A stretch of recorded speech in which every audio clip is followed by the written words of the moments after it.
Dr. Umar Johnson, Yes, sir. really appreciate your time. Thank you. You're here on a UK tour, Yes. which saw you in Birmingham last month. Yes. But before we go into all things Masters of Empowerment, I want to know how you were received in Birmingham. There's a lot of love up there in the Midlands. Yes, a lot of love in Birmingham. I've actually been to Birmingham about 3 times prior. Always well attended, a lot of support. It was the same way last Saturday, just a week ago, not last month, but last week, and it was very well received. Yeah. How did what were the kind of what's the kind of feedback you got from? Well, my phone hasn't stopped in terms of email messages, Right. questions, follow-ups. When are you coming back? So I always get a lot of support when I come to the UK. My first visit to the UK was in the fall of 2011. Right. The Power Sis organization brought me over in conjunction with the Black Cinema Club to do a showing of a documentary I was in. And then I started coming back largely through the Power Sis movement about twice a year since then. This is probably my 7th or 8th visit since 2011, once almost twice a year on average. You like it here, then? Yeah. I like it here. Yeah, it's a good look. It's a I good call it the 51st state look. because when I study the political and the economic and the social and the psychological predicament of Africans here in Europe and particularly in the UK, your reality isn't much different than the African American reality, which is interesting because as I travel the world and I go all over, people always ask me, how different is it in other places? And it's not. Right. It's amazing how much we exaggerate the differences in our predicament. It's not. I go to Toronto. They'll think their problems are more unique than in the UK. The UK may think their problems are more unique than the States. The States may think their problems are more unique than, say, Jamaica or Bermuda or the Bahamas. And then even on the continent, they would also argue that their reality is extremely unique. But what I say to that is there's 4 constants. Wherever I go in the African world, I've spoken on every continent except Australia. 4 constants: mass incarceration of black males, a crisis of single-parented black boys, white Jesus is everywhere in the African world. You're not going to go anywhere without white Jesus. And the 4th constant, someone who does not look like us controls the economy everywhere we live on earth. There's not a country or community you can go to where black people run their own economy. I guess this lends itself to the next question. Masters of Empowerment, talk about what attendees can expect. Yes.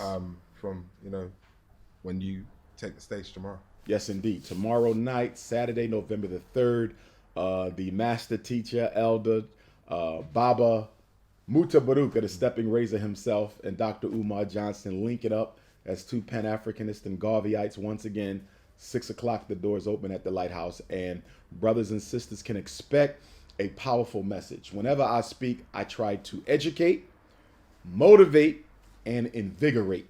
My goal is to leave people with a renewed sense of purpose, a renewed sense of destiny, a renewed sense of confidence in their ability to effect the African reality.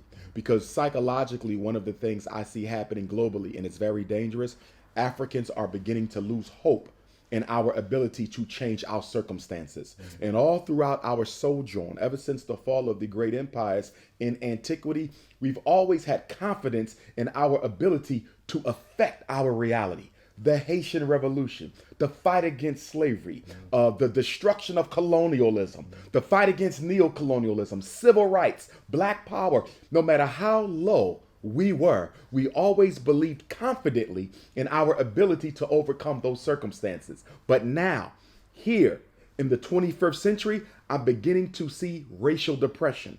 I'm beginning to see political depression. I'm beginning to hear, even from conscious elders, that they don't think it's possible for us to change this around. So whenever I speak, I want to change that narrative in the African mind. I want people to leave feeling motivated, okay, and inspired to make a difference, not just give them information. Because I believe in the Black consciousness movement so far. In the 21st century, we have oversaturated the information. We have become information addicts. I would argue information overload. And I want to draw a distinction though. Because although we suffer from information overload largely by way of social media, I don't think we get enough of quality information in terms of the black media. It's kind of what you guys do with The Voice, putting out that critical and relevant information. I am seeing black media, particularly in the Western world, and your newspaper is an exception to this. And there's a few other newspapers that are an exception to this, but I'm seeing black media turn away from an information and agitation and investigation vehicle for black change to one that chases political satire, to one that chases sensationalism, that one is over inundated with what's going on with black celebrities, what's going on with black athletes, who got shot last night at the gas station, who hit the lottery, when is Beyonce coming back to town. That's not the origin of black media. And I can speak to that because the first black man to start a news organ in the Western Hemisphere, was John Brown Russwurm from Jamaica, one of the fathers of Pan-Africanism. He started Freedom's Journal with Samuel Cornish in the States back in the 1830s. And the purpose of that newspaper was to educate, investigate, and advocate. Black media is no longer educating, investigating, and advocating. It is spreading gossip, sensationalism, slander, and rumor. And we need to get back to serving the needs of the people. There's so many directions I could take this interview in, so many. And I know our time here is limited. I wanted to get your thoughts on, particularly and specifically, what the young black man in 2018 should be focusing on. Given all of what you've just mentioned, the information overload, what I call the foggying of the mind, given all of those things, what should we be focusing collectively? And forget the transatlantic differences. Let's point to a unifying theme. Indeed. From a Pan-Africanist perspective, I would argue that the two most critical things that black men need to be focused on, the entire diaspora, but zeroing in on us, black males, is actually the same in terms of what all African people should be focusing on. And that's education and economics. When you look at the mass incarceration, the school to prison pipeline, what I refer to in my book as the psychoacademic Holocaust, you're looking at education being weaponized as a tool against black male empowerment. Men are the providers and protectors of the family. We can protect, but we struggle when it comes to providing because we're not giving the solid academic foundation that allows us to participate fully, in different spheres of economic activity. So you don't see us in real estate the way we should be. You don't see us in the stock market the way that we should be. You don't see us as owners of property, controllers of capital, the way that our women and children need us to be. And that's because from birth, the black male child is systematically miseducated. It is on purpose. It happens in the UK, it happens in the US, it happens in Canada, and it happens in South Africa. In fact, the United Kingdom, the United States, and the Republic of South Africa share something in common. They have the 3 highest black male incarceration rates in the world. Wow. So what is it about the US, the UK, and the Republic of South Africa that has more black men going to jail than almost anywhere else in the world? You know what they share? They share the commonality of white supremacy. Racism is in its purest form here in the UK, in its purest form in the US, and it's in its purest form in the Republic of South Africa. And because racism is so aggressive, the incarceration of black males must take place because its goal is to keep the black male from competing equitably and fairly with the white male for political and economic control of society. This is why, in my opinion, as an educator and a psychologist, white women have no right educating black males. White men have no right educating black males. It is a natural conflict of interest for a member of my oppressor's community to be responsible for the liberation of the oppressed community. What white woman is going to prepare a black boy in London to be equitably prepared, politically, economically, and socially, to challenge her own son for control of this society 20 years from now? No white woman is going to put a black boy in that position, which is why she should never be allowed to educate him. So that education is key. And then the economics. They're destroying us through the economics. Lack of access to capital.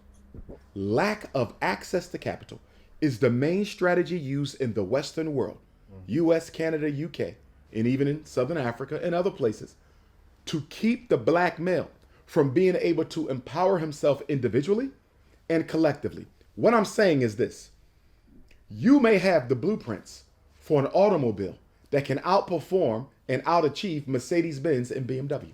But if you go to one of the banks in the UK and you need a couple R100 million loan to build your factory and start producing your cars and importing your products, are you likely to get it? Not at all. He may have a business idea that is greater than Walmart, a black mart, if you would. But what bank in the UK is going to give him a line of credit to build his black marks to challenge Walmart? I may have a cell phone idea that exceeds the iPhone.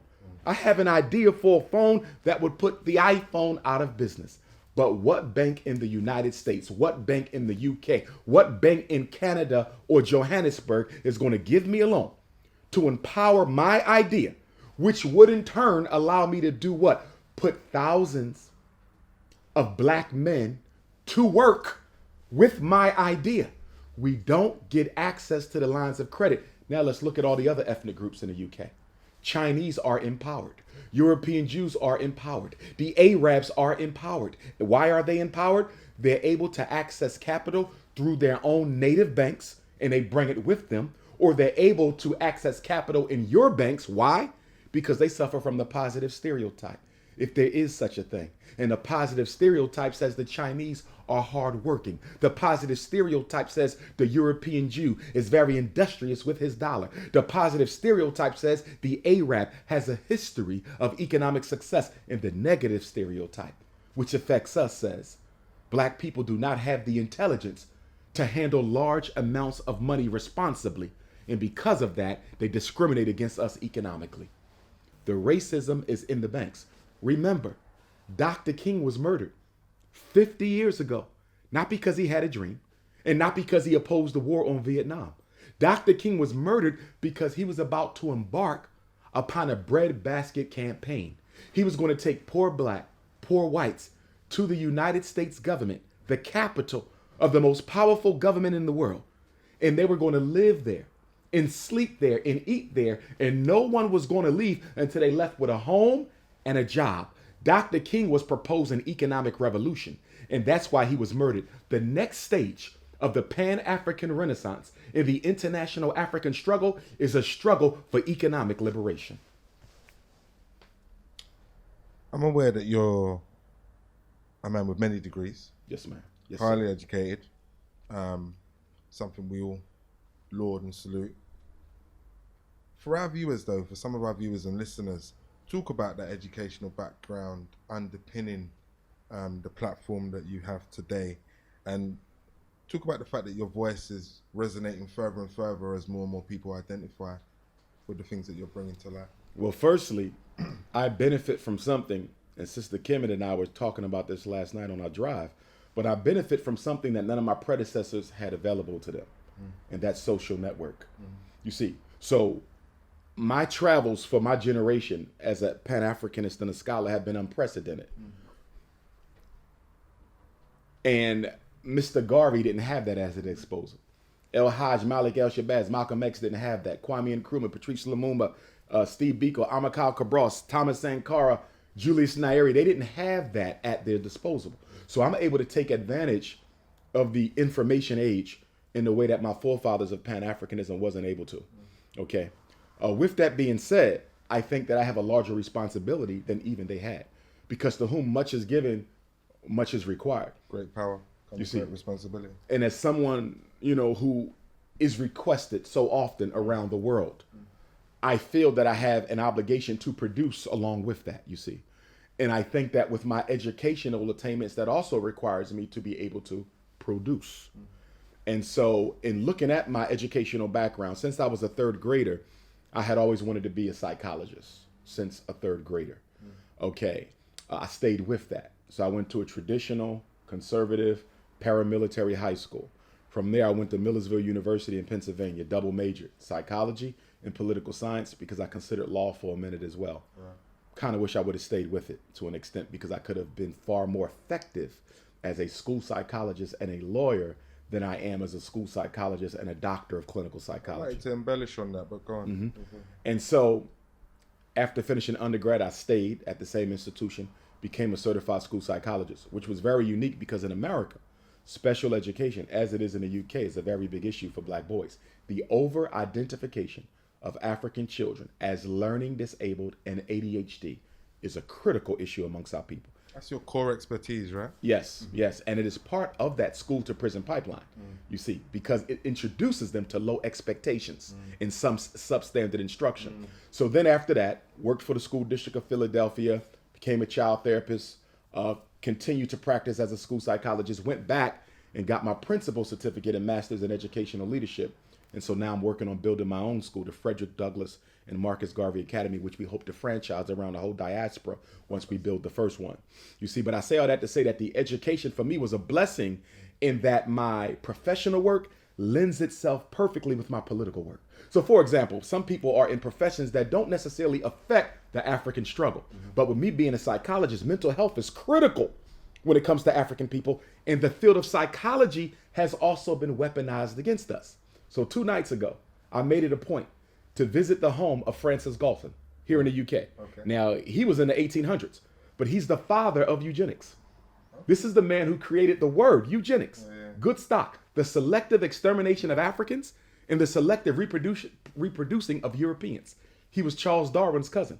This is the man who gave rise to the popular notion that Africans were half monkey, half man, stuck in the chain of evolution from beast to civilized man, you see. And this is the man who made popular special ed. He made popular sterilization. So I made it a point to go to his home because as a psychologist, I must respect that history, although I hate him and what he did, and may he burn in hell. You understand? But again, getting back to my point, being a psychologist, I'm dealing with a major weapon against our people. Being an educator, I'm dealing with another major weapon and potential, a strategy of success that we can use as a people, because I believe until we educate our own children, we'll never be free. You can't give your child's mind 18 years to the oppressor, get it back at age 17 and 18, and think you're going to re-Africanize them. You can re-Africanize them on the surface, but the unconscious has already been programmed by the European.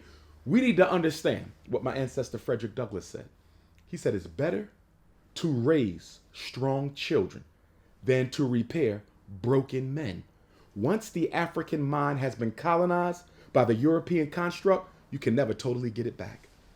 Keep them free because you won't be able to re-free them later. Frederick Douglass, it's interesting you touch on that. There's a petition going to bring back the journal that he The North founded. Star. The North Star, Yes. yeah. Have you seen that? You familiar with I that? just saw it today. I just saw it today as well, actually. Someone from the UK yeah, texted to me. Wow, that's amazing. I think it's a good thing. Yeah, But here's my challenge go to that for it, journal. because you're going to go back to media again, right? Yes. Yes. Go for it. Well, first of all, what most people don't know about the North Star. The North Star was not Frederick Douglass's paper exclusively. Right, okay. The North Star was co-edited by one of the grandfathers of Pan-Africanism, Right. Martin Robinson Delaney, who came up with the quote, Africa for the Africans. Marcus Garvey borrowed that from Martin Delaney, who grew up in Chambersburg, Pennsylvania, the same city I went to high school in. Okay, and it was Marcus Garvey who borrowed that from Delaney and added those at home and those abroad. That's Delaney's quote. Wow. Delaney and Douglass co-edited the North Star, but because of ideological differences, Pan-Africanism, integrationism, they split. And then that's when Cousin Frederick renamed it the Frederick Douglass paper. So I'm hoping that they show the contributions of Major Dr. Martin Robinson Delaney, who, by the way, was the first black to be admitted into Harvard University, not W.E.B. Du Bois. It was Martin Delaney who was admitted into Harvard Medical School, but was forced to resign because the white students refused to go to class with him. So he was put out of Harvard, and then Du Bois, half a century later, becomes the first African-American, or one of the first African-Americans to get a doctorate from Harvard. But I want them to show the Pan-Africanist influence on the North Star, but I want them to recommit themselves to telling relevant, useful, important, and practical information about the black struggle. See, for me, we don't have time to talk about LeBron James going to the Lakers when only 1 out of every 4 black boys is graduating from high school. We don't have time to talk about, who won the lottery last night When black women have in the Western world, have one of the highest infant mortality rates. How can black women living in some of the most progressive medical societies on earth have one of the highest infant mortality rates? See, we don't have time to talk about reality TV and reality shows and gangster rap when we look at 1 out of every 4 black males will be incarcerated at some point in their life. And the North Star newspaper, if I may say so myself, did an excellent job of focusing on the issues that matter, not the issues that entertain. One of our weaknesses as a people is that you have to entertain us to educate us. And I hate this concept of edutainment because what it says is black people are so undisciplined, so politically immature that if they don't enjoy the information, they're not interested in learning the information. Like I said, we could talk all day. Finally, back to your tour. It was too short. Yes, so sir. we need you to come back Definitely. to the UK. When's that likely to happen? And will it be another Serious Energy presented? It may be another Serious Energy Presents. Definitely. I want to thank Mother Emma for doing these events, bringing me back to the UK, obviously. I have to thank the Power Sis movement for introducing me to the UK and being responsible for those initial tours. I definitely will be coming back. I have some projects that I want to see to fruition here in the UK. With Anything you want to speak on? Well, one thing I want to do is the Frederick Douglass Marcus Garvey Academy. I want to put one here. Okay. I also want to put a Pan-African nationalist bookstore here. And I'm also working on a documentary entitled The Shockumentary, The War Against Black Boys. And I want to come back, and with the assistance of Power Sis, we're going to be interviewing parents throughout the United Kingdom on their stories, getting their testimonials of the hell and the hate and the racism that they've experienced through the social service system of the UK, the special ed system of the UK, the mental health system of the UK, the juvenile incarceration system of the UK, whether it's learning disabilities, autism, psychiatric med, school exclusion, juvenile incarceration, black on black crime, homicide, suicide, social service discrimination. I want black parents and black youth to tell their story as part of that narrative that shows that the miseducation of African children is not an American thing. It's not just a US thing, a Canadian thing, or a South African thing. It's a global thing. And so my documentary wants to show how this issue of education is at the foundation of all of the evils that African people suffer from. Education and economics. Those are the left foot and the right foot, the left fist and the right fist of black liberation. If you don't control the content of your children's minds, and if you don't economically give African people opportunities to stop being dependent on their former colonizers for their existence, we will lose. Dollars and brain power. It stops and ends there. Dr. Umar Johnson, it's been a pleasure. Appreciate your time.